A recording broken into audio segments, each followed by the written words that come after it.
we do can transform humanity. If you listen carefully, you'll see why. And it's all very simple, much more simple than anybody could ever imagine if you just open your mind a little bit. This wine brand, which ultimately we developed in 1996, 95, has paved the way for the startup of the foundation that we launched in 2015.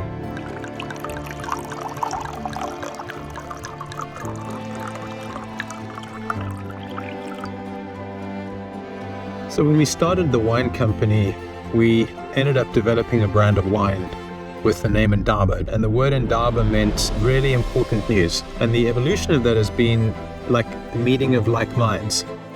And we started this wine brand with all this intentionality of education in recognizing that certainly the South African history, the wine industry was completely one-sided. Apartheid and separate developments have been the scar of South Africa's history. And what we've been able to do is lay the foundations of a learning program and a training program that is so cost effective, but it uses the Montessori method that's much more than a century old. It's more scalable for the millions of women who need this training in the townships and in South Africa's impoverished communities. So we developed the first South African-based community rooted education called CORE. So Indaba CORE.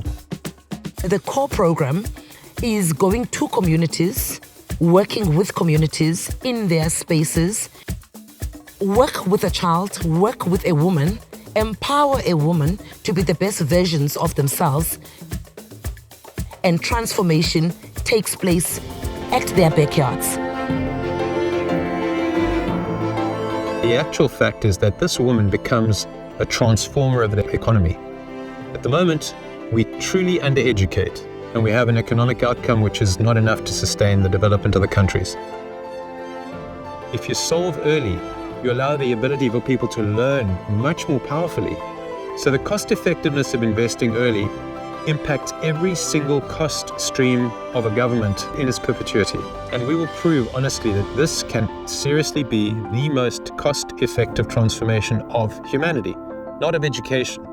Because educating a child isn't about education. It's educating humanity. It's making humans who they were intended to be.